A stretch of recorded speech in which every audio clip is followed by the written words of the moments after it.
All right, Siman Kuf Gimel 103, the law of Nice and Tam Gam. So as I'm reading the halacha u'LeMaaseh, it's interesting to note, and it comes up here, he says this actually explicitly, but it becomes clear as you start to think about the practicality of all the cases, that the only Nice and Tam Gam that ever becomes actually practical for us is a 24-hour-old keli. Knowing that, because if the substance is there, even if it's no good, it still requires bittul because they're rabbanan, you're not allowed to eat it anyway. Right? If there's any substance, you need 60 to the ratio. Right? Even if it's batal, even if it's pogum, and even if it's pogum like we learned on Sunday to the point that it's impossible to eat by humans, still the rabbanan, you don't eat it. Right? So only over time that really Nesim Tam Gam ever comes into a factor is a 24-hour-old keli. But nonetheless, we're learning the halachas. So let's go. Yeah? Just good to know that. Okay, so what we're going to do is usually I do a sif at a time and then we look at the practical halacha. In this instance, we're going to learn sif aleph and beis, excluding the Ramah. And then we'll look at the practical stuff because the aleph and beis kind of go together, as we'll see. Kuf Gimel, Siman 103. Din Nois and Tam Gam, the law of flavor that is of a negative nature, u'Boizayin, or a detrimental flavor, u'Boizayin Sifim, and this contains 7 subsections. Aleph, section 1. Kol davar, anything, shetamai pogum, whose flavor is detrimental, negative, doesn't provide a positive flavor, or actually no, it provides a negative flavor. Eino oiseh taravasai, it will not prohibit that which it's mixed into. Afilu ein tama pogum, even if its flavor is not detrimental machmas atzma of its own accord, it's not negative, it's actually very good. On its own, it's a good, perfectly good flavor. The example we used on Sunday was vinegar. It's a perfectly good vinegar. But the vinegar interacting with this particular food is no good. The vinegar ruins the beans. That was the example we gave on Sunday from the Gemara. So the not kosher food is perfectly fine. Just it ruins the mixture because it doesn't bode well with the mixture. Mutter, it's permitted. This is actually when it comes up because soon the Shulchan Aruch is going to give particular foods that cause each other the negative flavor. And the end is because of the way food is made today, and we don't really know how this exactly how to determine it. We don't really know which foods cause which flavors negative. Mm-hmm. So it becomes almost impractical. But anyway, this is the halacha that if food A gives food B a negative flavor, then food A, which is not kosher, will not prohibit food B, which is kosher, because it gives a negative flavor. Miyo, however, continues the Ramah, those things that are of a precious nature, kiberia, like the self-contained full created being, which we learned about a while back, the full fly, the full sciatic nerve, or anything that's full and complete from the time of its creation, even though it's less than the amount that would usually be prohibited, that will never be bottled, even if it gives a negative flavor. Like a fly. Flies don't give positive flavors to soup, but it's not going to be nullified. But you could take out the berry. You could take it out. Yeah, if you looked in the previous sifim, in the previous simanim. The bug also doesn't necessarily give a negative flavor; it doesn't give any flavor. Okay, so that which doesn't give either, we'll see in a second what the deal is there. Okay, so beria and the like, which means that which is worthy of giving to a guest, and so on. Unless they themselves have wrought us to the point that they're detrimental, not the fly, who was created detrimental, and therefore it doesn't lose its status because now it's detrimental flavor, but something which wasn't detrimental at the point of creation and became completely detrimental, but so detrimental that in of itself it's detrimental, then it would be, then it wouldn't ruin the other thing. But if it itself is not detrimental, even though it gives off a negative flavor into the other thing, it's not nullified even by 1,000. Because the problem with these guys is not the flavor. Usually, the problem with non-kosher food is it's giving off flavor into the kosher food, assuming the item itself is gone. But in the case of beria, in the case of davar chatichol eskabed, its problem is not flavor. Its problem is that it in itself is not something which gets nullified. And as explained on Sunday, in order for Nois Tam Gam to be of a factor, you have to have bittul of the item itself, and then the flavor is Nois Tam Gam. But in the case of beria chatichol eskabed, the item itself isn't nullified, and therefore you cannot apply the heter of Nois Tam Gam unless it itself has been ruined of a flavor. Okay, beis.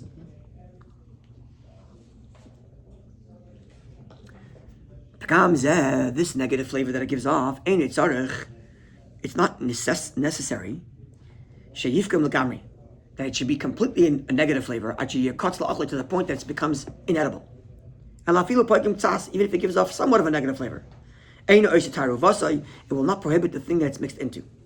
Again, as we explained on Sunday, following the Rashba, I think it was, that explained this, that the Vart of Nois and Tam of Gam is that the flavor is not faithful to the original, right? Tam ki Iker. The Tam is not faithful to the Iker.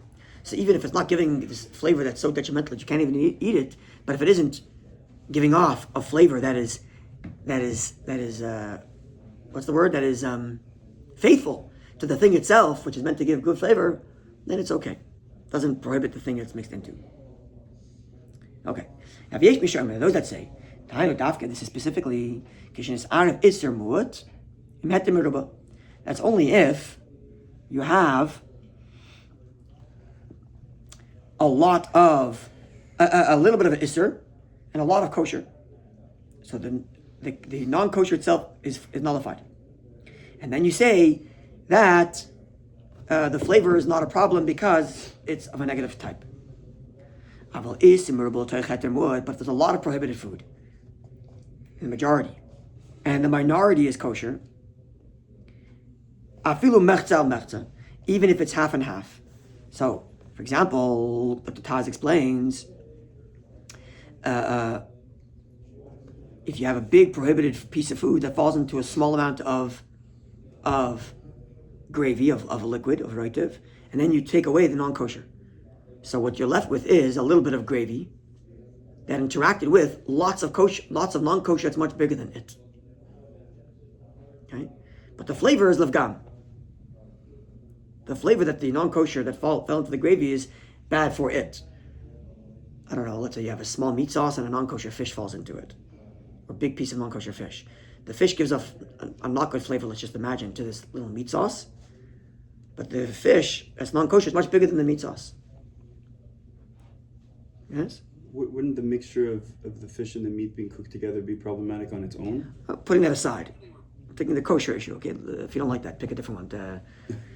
I'm just using that because I'm imagining that fish doesn't give good kosher, good flavor to milk. Worcestershire sauce is made from fish. Okay, let's do milk better. Do milk the other way. That's also a problem, fish and milk. Okay, whatever. You get the point. At any rate, because there are sometimes fish which is good with milk, with meat, and good with milk. Just an example.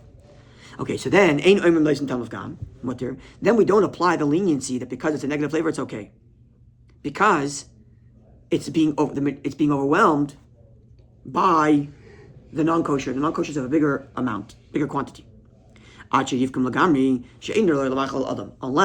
the original non-kosher item is so inedible that no human can eat it. And if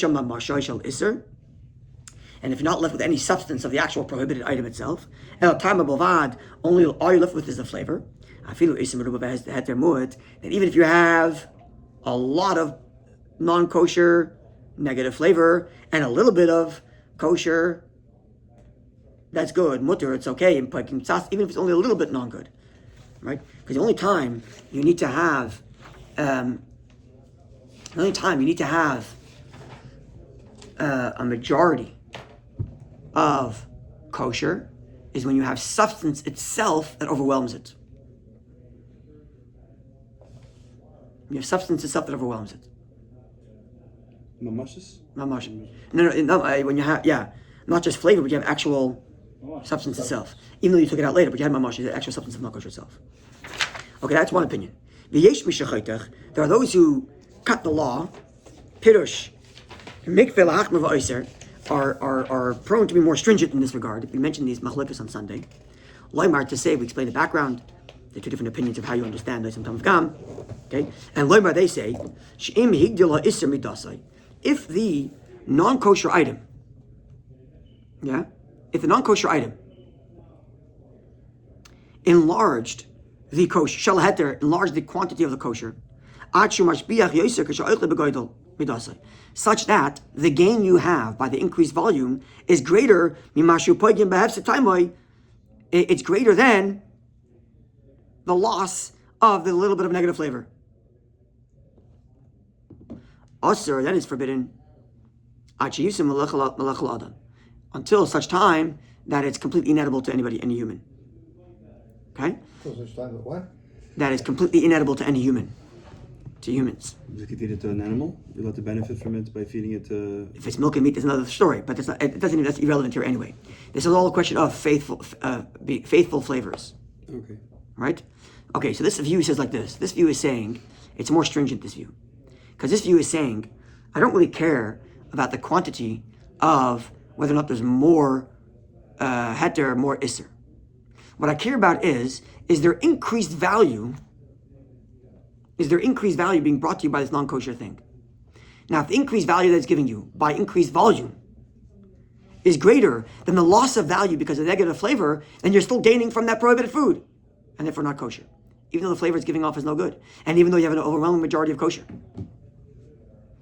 But because the increased volume gives you satisfaction, therefore prohibited unless you have 60 to the ratio. That's this second view. Yeah, we spoke of this on Sunday. Clear? Yes? Are you with me? Okay. The medvar mamorim, all of the above, with the leniency of negative flavor, not causing to prohibit that which it interacts with, is only said. See, the medvar mamorim is going on everything in Aleph and Beis, not just the last law. All the above, this whole leniency of negative flavor is only applied that the negative flavor being admitted is negative from the beginning of the interaction all the way to the end, meaning till now when it's presented before you. But if to begin with, it was positive flavor, now it becomes nevela. And nevela, we said, the substance itself cannot be nullified. And therefore, even though later it becomes negative flavor, we're not going to apply the leniency. Even though right now it's giving a negative flavor, because it gave a positive flavor, the whole thing became nevela. Or pagim, to begin with, it's negative flavor. So right now, as the Shach puts it, it's fine, because it's giving a negative flavor. But at the end, his biach now gives a positive flavor. Aser, it's now prohibited, because it became positive flavor now. It's giving positive flavor. Okay. Now let's look at some practical stuff. A few things. Okay, I mentioned before that even if the food, non-kosher food, has become completely inedible, which has no biblical prohibition, nonetheless, rabbinically it is prohibited. Now there are a few different reasons given for why it's prohibited. I'm going to mention two, and I'm mentioning two because one is the common understanding, and one is an understanding that emerges from the Tzemach Tzedek and the Alter Rebbe. I actually looked it up this time, and there's a practical difference, which is why I want to share it with you. So reason number one to prohibit that which is completely rotten, even though Torah says it's okay, is because it's Chazzarah. We don't want you touching eating non-kosher foods. Lest you come to eat non-kosher foods when it's still somewhat edible. So don't eat any non-kosher foods. Thinking number one, pretty straightforward. Irrespective, nice and Talmud. Irrespective. We're talking about a piece of non-kosher meat that's been completely rotten and inedible. Still don't eat it. Right? These people who grind up metal and eat them. These people who want to get into the Guinness Book of Records. People can eat all kinds of things, even if it's inedible. Yeah? So don't eat the inedible, because we don't want you eating non-kosher. You might end up, it becomes frivolous, and it's going to lead down the line to someone eating the actual non-kosher itself. Okay. We understand over here from the Shach. We understand it very well. It's a very straightforward way of thinking of the Chazzarah. Okay. Because he's saying it's not so crazy. It doesn't cheat their life. It doesn't ruin your life in any way. The Tzemach Tzedek says like this. The way Tzemach Tzedek understands it, it comes from the Alter Rebbe also, it seems this way, from Hilchos Pesach. That the reason why you cannot eat something which is completely inedible is because by you eating it, you're saying it's edible. Achsheve, you have given it its value, you have restored its value by now eating it. It's inedible by, let's say, the Torah standards of what the average person is willing to eat, but by you eating it, you've now restored its value. So what are you going to say? It's not valuable. What are you talking about? It is. You're eating it. Yeah? There's starvation in your country. That's the water. There's starvation in your country. Thank you. And when you're starving, you'll even eat what's inedible. Right. But then you can eat So that would actually support Siman Tzedek. The very fact, in other words, the point is, edibility is subject to circumstance, is your point. And under famine, someone would eat all kinds of things, right? So which means, if you are such a guy, Even though it's inedible. exactly, so if you are the kind of person who decides to eat inedible things, okay, then it's not inedible for you anymore. You're eating it. No. That's almost like sees it. My circumstances may force me to eat what's inedible. In this case, it's not circumstances, it's my shigionot. Force me But in that to case, you can eat inedible. anything. Okay, You can eat non-kosher. In that case, you can eat anything. You're not kosher. Kosher. It's Yeah. not- You can have, you could be, you Okay, I don't want to spend too much time on this, but the point is I this. understand the halacha. I understand that. Now, hold on a second. Now let's like this. Nobody eats grass because they We're want not to. asking that. So it's not. I'm asking on the way that you're. The point is, it's about this point. There's a halachic principle called achshaveh, is that you giving it, it's, even if the Torah, the halacha makes a judgment call based on average, based on common average behavior. But if you are an aberration to the norm, because you deviated from the norm, you don't have that. The halacha doesn't apply to you anymore because you have restored its value. So Torah is saying it's invaluable, and you just, because it's inedible, and you by eating it demonstrate that it is valuable to you. That's it. This is a halachic principle. That's what's applied here. Where's the practical ramification? So let's take this. Now, if this completely inedible thing mixes into kosher, right, and you don't have a majority here, yeah, you don't have a majority. So if it's only a rabbinic issue, a gzeda, you might eat something that's fully not kosher. Over here, we'll be lenient to it. We're not going to apply it. But if you're using the logic, Even if the majority is the Sorry? inedible. even if you don't have a roiv, yeah. Is the inedible. Even if you don't have a roiv, even if you don't have a there's roiv, a part that's kosher. yeah. But Because now it's no the longer. minority. But that's the minority. It's correct. It's no longer in the gzeda. The gzeda is don't eat non-kosher meat. This is not non-kosher meat anymore. It's non-kosher meat mixed with other things. But it's non-kosher meat is a completely inedible. So minatayra, anyways, fine. This is gzeda. We don't want you to eat non-kosher. This inedible, lest you come to eat edible. We're not applying the gzeda in this case because it's already mixed in. Now, but however, if you take the view that Tzemach Tzedek, that it's because you by eating it have restored its value. By the way, that was different from what the Shach brought, right? That was No, the one I just finished saying, this heter sounds like it's the Mashmos of Shulchan Aruch, actually. This seems to be the Shulchan Aruch's view. Right? The Shulchan Aruch here said that if it's in Sipbeis, it said that if you have Isser Meruba, it's majority Isser, right? That's us. Then it's Usser, unless it's completely inedible. Right? Unless it's completely inedible. Which means if it's completely inedible, even if you have a majority non-kosher, it's okay, because the Gzeder no longer applies. But if you're learning like Tzemach Tzedek and like Yalter Rebbe in Ilchos Pesach, that by you eating it, you're restoring its value. So you're restoring its value. It's not kosher for you. So it's just an interesting little thing. Not very practical because no one's ever doing this, but Yeah. Okay. Another thing important to note, practical thing is, okay, sorry, another thing, this way.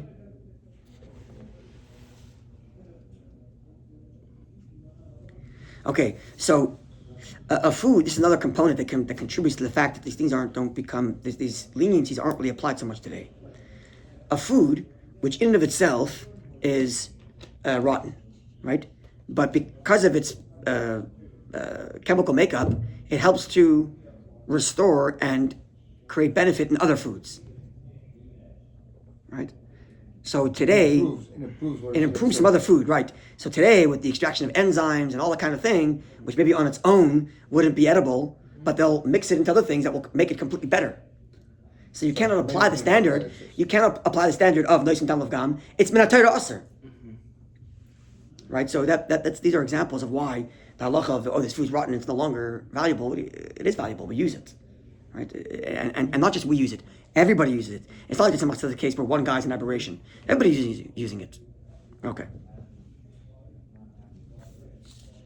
Something that was rotten completely and restored to edibility, machlok is whether it maintains its previous permissibility or restores back to Isser.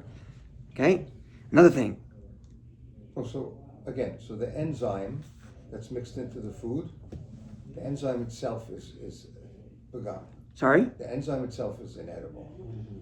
but it improves the food that it was. Correct, and therefore it becomes a problem. But is And the enzyme therefore, kosher? that's a problem. So that no, we're talking, if it's a non-kosher enzyme, it becomes a problem. Sure. What if it's- So, and an example of that is gelatin. Gelatin is an example of that. Because since it improves. Right? Maybe on its own it wouldn't be good. Right.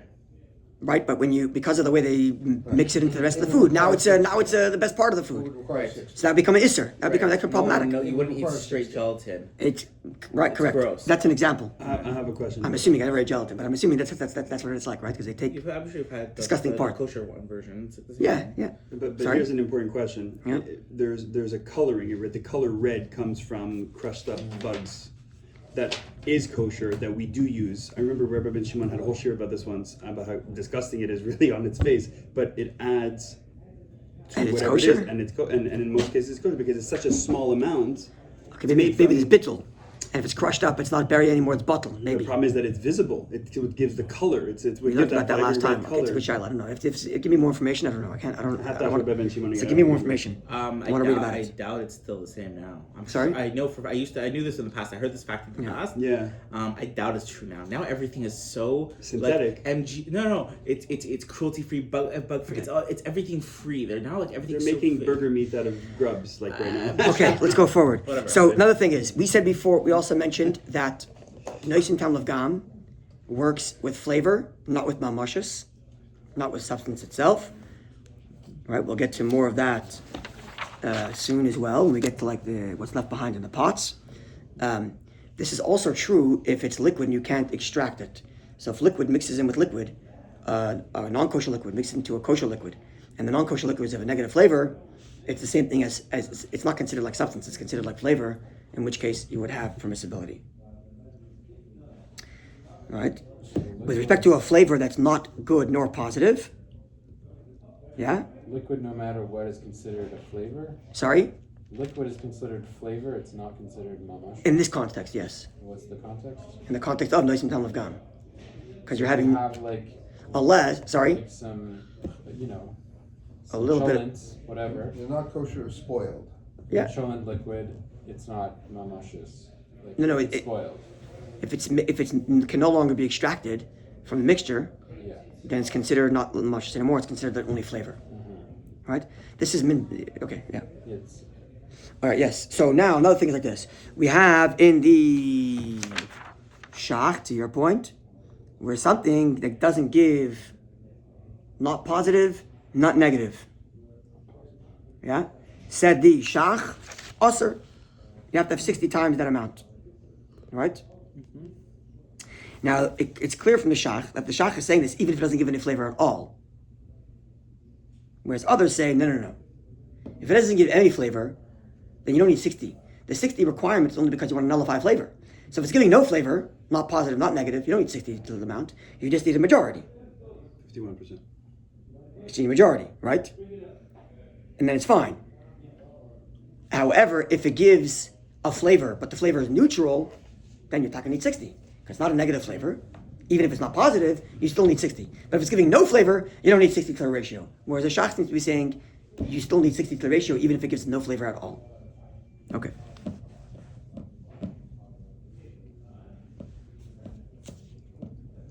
Okay, we got that already. Let's look at that as well. Right, we have machlekes, which is mentioned in the Shulchan Aruch. We spoke about that before, where the prohibited adds volume to the food itself, and that volume gives you more value than the loss of value that is from the negative flavor. So there are those that say you can't prohibit, you can't permit it, right? That was the Ran, because what did Ran say? The Ran said you're gaining value, you're not allowed to eat it.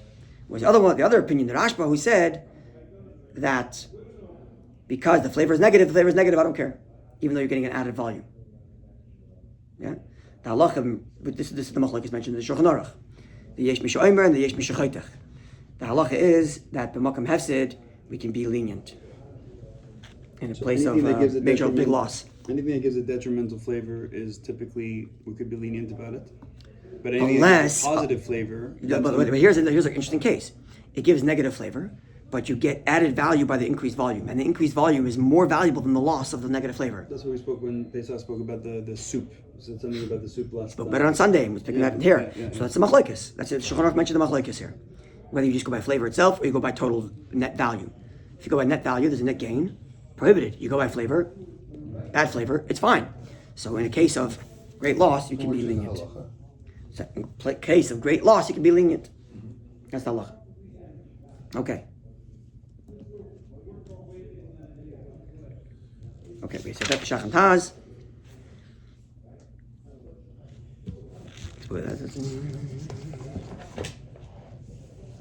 Okay, if something that gives a negative flavor falls into a mixture, and then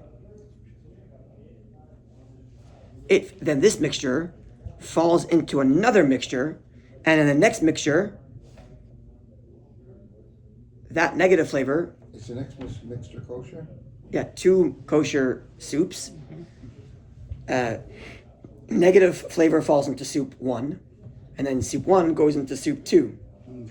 Now in soup 2, no, it's not naparnat, because it's the actual mamashis moving along. It's not flavor traveling, it's the actual mamashis, right? So it's not naparnat. But in the next soup, the prohibition is positive. So in soup 1, the prohibition is negative, but in soup 2, the prohibition is positive, right? So you need to have. Prohibition is negative, prohibition is positive. I don't understand. Yeah, how does it go from? Vinegar in soup A is no good, and that same vinegar in soup 2 is good. Vinegar soup. Oh. 2 different soups. One's I don't know. Okay, right. One's a squash and one's a carrot. Okay, And for whatever reason, in the squash it's no good, and the carrot it is good. I don't know. And this one it doesn't. And the next one doesn't ruin. So now the next one will have to have 60 against the original prohibited, 60 against the original prohibited vinegar, right? Because now it became positive. Because now it's producing a positive flavor. And what's with the first soup that had a negative flavor? But you don't need to have. Sorry. What's with the first soup that gave it a negative flavor? That one's okay. Yeah. So the first soup is okay because it's negative flavor. Now, when a ladle full goes from soup A to soup B is going to have to nullify proportionally whatever came out from the Isser into soup B, because that's positive to it. At the 60 to the ratio. That's right. Correct. Because and we don't say that the first soup became a nevela and you need to have 60 against everything from the first soup. Right. Why don't we say the first soup became a nevela? Because it's a negative flavor. Chaticha, we mentioned this on Sunday. Right. Chaticha nas nevela will only happen if it's a positive flavor. Right. So here in soup A was a negative flavor. So even if you dump the whole soup A into soup B, you don't need to nullify the whole soup A. You just need to nullify the negative, in this case vinegar, we're making it up, that's in soup A. Okay. Why don't we say that? Okay, now let's go to the Rama. Yes, what do you want to say? Why don't we say, like, as it is, like this soup is fine, this soup is fine, and then like when you put it in, like nothing changed because the first one is fine anyway. But in the second soup, the negative, the Isser is providing positive. Right. Right, we mentioned before that it has to be negative from beginning to end. If the beginning it's negative, soup A, but in the end it's positive in soup B, you need to nullify it in soup B. Because it's not nullified in soup A anyway. It's not nullified in soup A by 60, no, which is why there's a problem It here. didn't need to be nullified. But it didn't need to be because there's negative flavor. It didn't need to be nullified. But the chiddush here is that soup A doesn't become chanan, Yeah. doesn't become nevela, even if it's milk and meat, or even if we're following the opinion of the Ramah, right? By Shari Yisurim. Because chanan will only happen if it's a positive flavor. And in soup A it was negative, so it didn't become chanan. So you only need to nullify proportionally whatever Isser is in there. Okay, now let's look at the Ramah of Sif Aleph, and then we'll go back to our practical things. Yesh Omer, those that say, says the Ramah. End of Ramah, end of Sif Beis. Af agav do Isser, noisin tam livgam.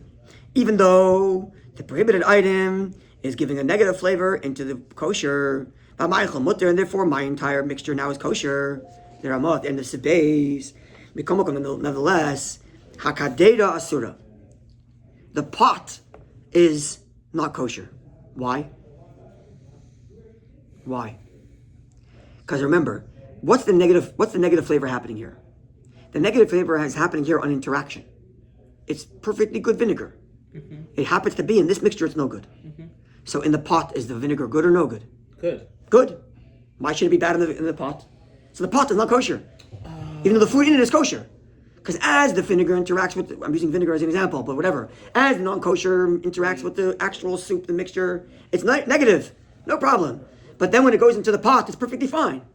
And the next food item that we're gonna use in the pot could be taking a positive flavor from that non-kosher vinegar. And therefore, The Ramah did not specify that we're looking at something that changed from positive flavor to negative. I'm explaining the rationale. He just says the pot itself is not kosher because the original food. I understand that. Yeah, that's it. That's not what I'm questioning. I understand.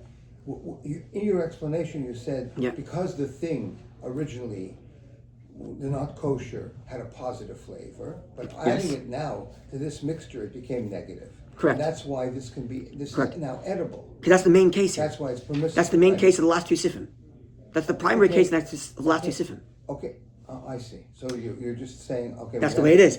Correct. It's right at the beginning. That makes sense.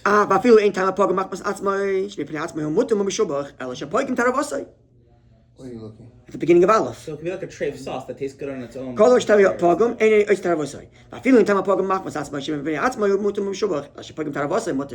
the case. It itself is fine, it's ruining its interaction. But now interacting with the pot is perfectly fine again. Yeah? And then the next food that's going to be in that pot could be a positive flavor. I understand. It's like a It started tray. out positive and became negative by mixture. Correct. Yeah, it's like a tray of sauce that just doesn't mix with the current dish Correct. you're making. The vinegar is no good for this thing, Exactly. but for the next thing it will be fine. Yeah. And therefore, that's what continues. And therefore, if later, afterwards, you cleaned out the pot and you cooked something else in it, within 24 hours of when having cooked the first time, That would be spoiled. That would be forbidden. yeah,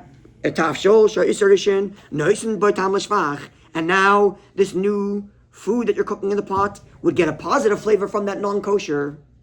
The next one is not, the next food that you're cooking is not kosher. Unless you had 70 to the ratio neged addition against the original prohibition. And it wouldn't be an issue also if it was after 24 hours, because you're heating it up and it's hot, it's not going to reinvigorate. After 24 hours, it's spoiled anyway.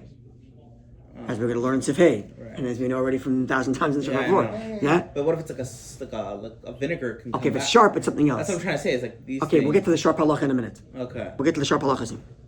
Okay, now clear? So the point being, the fact that right now it's giving a negative flavor to the fact that right now it's giving a negative flavor to the food it's interacting with doesn't turn it into a negative flavor. It could still continue to be a positive flavor with the next thing. The same thing as the case we gave before of soup A and soup B. The vinegar in soup A was no good. In soup B, it's good. Even though the vinegar happened to travel through soup A, it doesn't become now a negative entity. It's just negative in its interaction with A, fine. But it's going to be positive with B. Same thing here. It's negative with A, It shouldn't work that way. the soup, but it's positive with B, the bowl, the pot. And then that from the pot, it's going to go into something else. I don't like that. I don't like the A and B thing because it's once those things mixed into something, the two flavors are gonna mix and now it's become disgusting. Okay, so it's like you use so salt. proportionally, it's like you use salt. okay, It's a sugar instead of salt. but proportionally, it's giving off a good flavor. Maybe the other the kosher A is giving kosher B a bad flavor, maybe. But non-kosher is not doing any bad flavoring here. But like the mix. Okay, that's a good point. I don't know. Okay. That's what I'm trying to say. I hear Like, you. imagine you have trafe salt. Trafe sugar. Yeah. And instead of salt, you put this trafe sugar inside of it. Your soup is gonna taste disgusting. Right, but if the next thing it mixes into Is like supposed to be a is sweet. good, Is like a thing that it can, then the sugar is giving a positive flavor there. But it's already disgusting. The soup is disgusting. The sugar is still sugar. It's the vart. I guess. Yeah.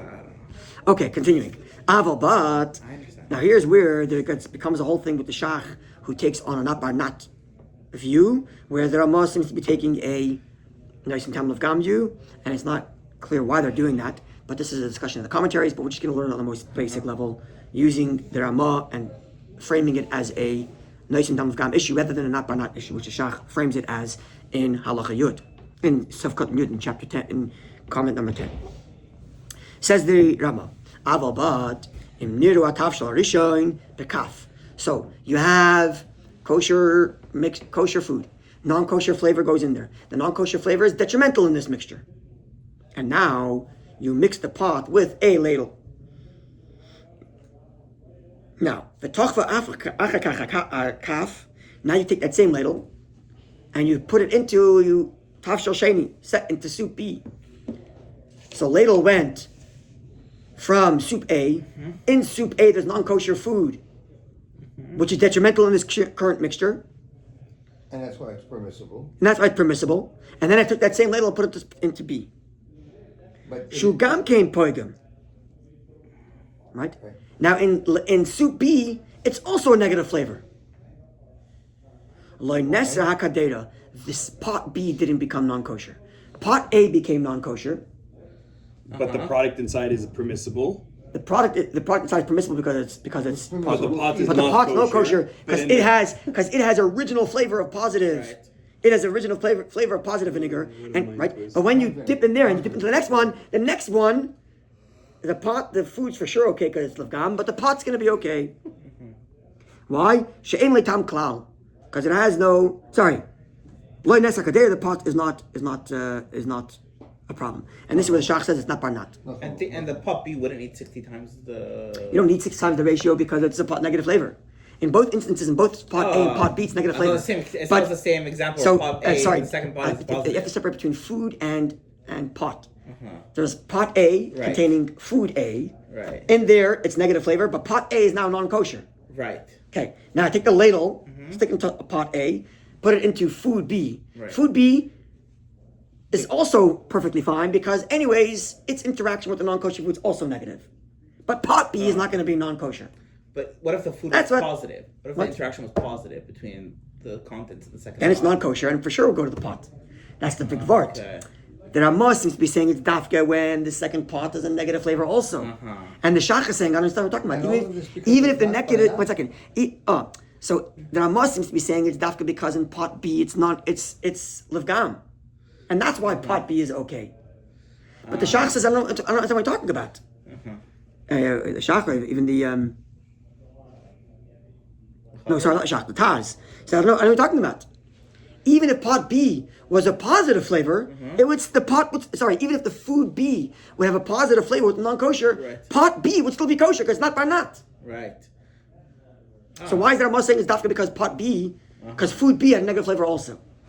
So the Shach is saying, the Shach explains, the reason why you have to have food B also have negative flavor, so that way, the entire time, it never becomes nevela. And the entire time, it never becomes non-kosher. And because it's heter the whole way through, You're okay. it's okay. But the Taz is saying, even if it wasn't heter the whole way through, Right. even if food B became non-kosher, pot B would still be okay because it's not barnat. And the Rukkas agree with that or not? Ramah seems to be saying the stuff going in the second pot is negative flavor. So the second pot was a positive flavor, and if the second food was a positive flavor, Might be a problem. That's what it seems like from the Ramah. Okay. And that's the big shiloh. Why? That's what Taz is curious about. Okay. Okay, that's that. Let's do some So practical in the things from two Shabbat. cases, when the pot, when it was mixed in the pot, the thing that had a positive flavor, and it was put in the pot A with kosher food, then it became allowable because it spoiled the food. Correct. Negative flavor in the The food. pot is a problem. Pot's a problem.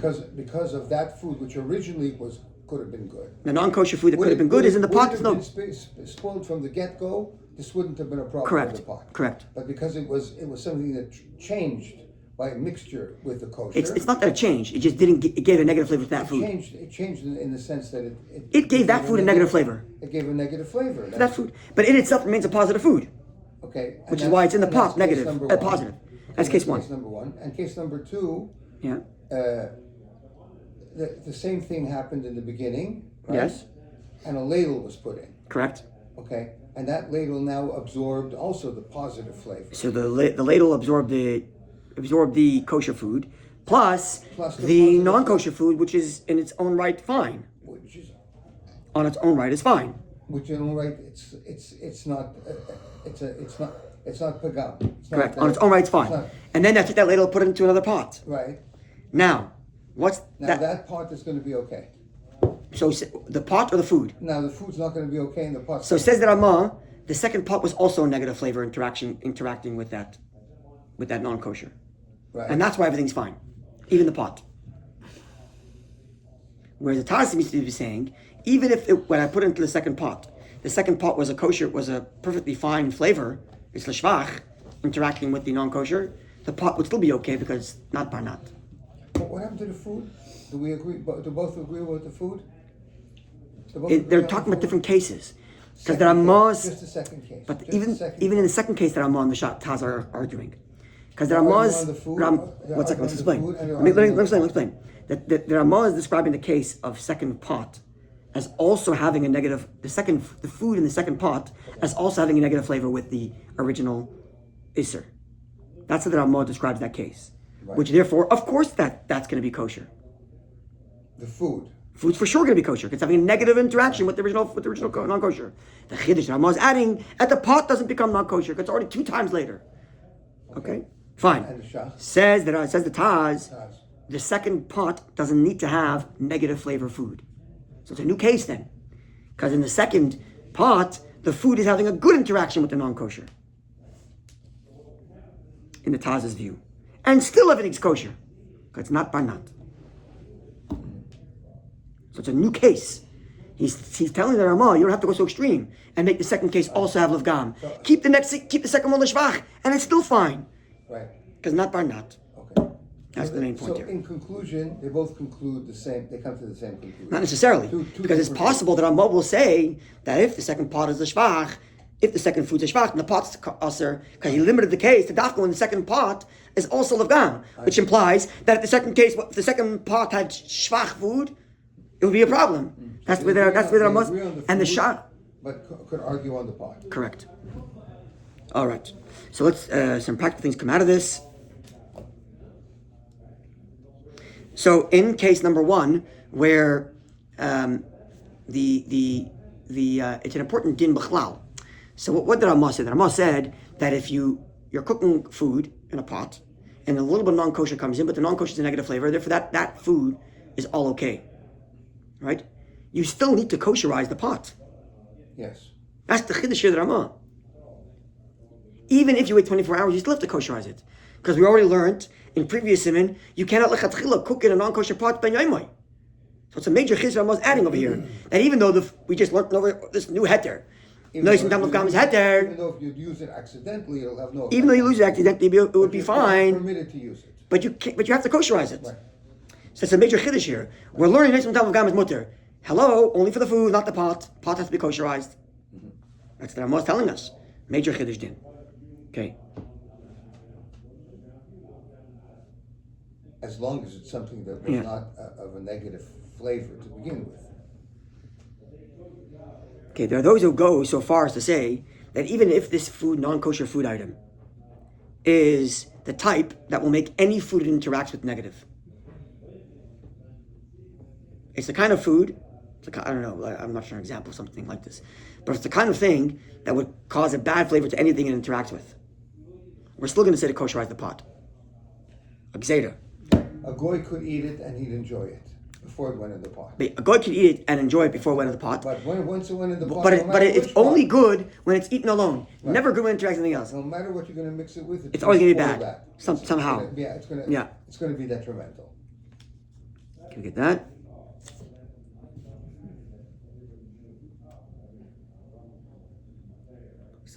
Okay, we spoke about that. Okay, Siv Dalid. This is Gimel. I'm sorry. Yes, go ahead. Okay, Gimel is like this. Afilu ein koyach be'isel levado. This is to your point a little bit. Afilu ein koyach be'isel levado livkoim. Even if the non-kosher item itself doesn't have the power to give detrimental flavor to the next pot. Elai de davar acher shemisayayoi. Only because there's other ingredients that help it give a negative flavor. For example, shanof al isilakadeta, something prohibited falls into a stew. Sheish be'melech tablin, and this stew has salt or spices. Meduchin that are ground up. The Torah says merubin. There's a lot of spices and salt. The melech were this stew not to be salted or spiced, if it weren't to be seasoned, it would be bland. But besides for that, the prohibited itself wouldn't have the capacity to add any detrimental flavor. It's only because this stew is mixed with salt and spices that now this non-kosher can give a negative flavor. Nevertheless, it still remains kosher because at no point did this food give a positive flavor. The stew contains all these ingredients, and in their ingredients there's an agent that helps to give negative flavor. So be it. Gimel. Dalid. Now here in Dalid, is just a list of stuff that the Chachamim tell us. Are negative in their interaction. Now, as I mentioned before, because today things are manipulated and genetically engineered, so we cannot really rely on these principles nowadays because things have changed. We have modern technology that changes the flavors of everything and changes the interaction of flavors, so we cannot rely on this list. But nonetheless, we're learning it nonetheless. There are degrees of people who say you could rely on the list itself, but you can't add things to the list, whatever. Either way, the point is nowadays, we barely ever use these kind of leniencies. Okay, nonetheless, let's read the sif. Shemen udvash, oil and honey, shall ovid kachavim that belong to a non-Jew, af bishuvim shem u'vishalim, even though they've been cooked, and maybe they're cooked in a fleshik pot, and a fleshik pot by a guy has non-kosher meat. I shouldn't say a fleshik pot. A pot, period, from a guy has non-kosher meat in there. So you get boiled oil, oivei. Says the Shulchan Aruch, it's okay. Why? Because meat, oil, negative interaction. U'masrichai makes it fat, makes it putrid. And honey. V'chelet vash, same thing true of honey. Okay? That's definitely not. That's to tell you, it's not applied today because of the way things are done. You literally cook meat in oil. Yes, but that's the oil giving the meat a good flavor. Yeah. Not the way around. Reducing It's oil. not as if Reducing you'll take the oil. leftover oil of that and use it for your salad. Oh, definitely not. Right? Actually, truth is maybe you would if you're chicken salad. I don't know. Yeah. Anyway, this is the Chachamim's general principle, and again, as I mentioned, nowadays this is almost never applied. Yeah. Continues, those that say the basar ain't a pogim dvash, that meat actually doesn't give a bad flavor to honey. Atzma itself. Rak mashka nasa midvash. It's a liquid that comes out, it's some sort of liquid that comes out of honey, that's where the meat gives negative flavor. Okay, fine. My real citation could skip the parentheses. And if it's in a situation where it's not going to be a great loss, yesh lahachmir, be stringent, and to say that the honey is no good when it interacts with meat. Likewise, basar challah b'yayin, meat or milk with wine, havel of gam is negative, umutter, and it's okay. Which one's okay, the meat or the wine? The wine. Presumably the wine, because meat and wine, there's actually many recipes that call for meat and wine. Yeah. So presumably it's talking about the wine itself. Okay. In the translation, he adds the wine.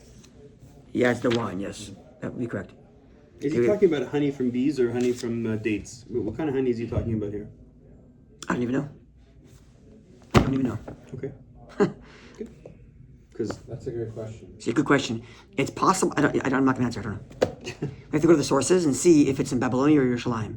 If it's in Yerushalayim, it's probably date honey. If it's in Babylonia, it's probably bees honey. I didn't know that in Babylon they had bee honey going back that far. That's why I asked the question. I'm pretty sure yes, because the Gemara talks about how the process by which you remove bees from beehives. But Yerushalayim, Eretz Yisrael would be they would be date honey. Right. So it's just a completely semi-educated guess that if we have to look at the source and see where it talks about it, but I don't know. Okay. How much time? I know we're already 9 o'clock. It's a bit late. Are we stopping here? Because we have 3 more sifim to go. It's not tons. So are we okay sitting for another 15, 20 minutes? Even if we are, we better check what Oh, it's our minion.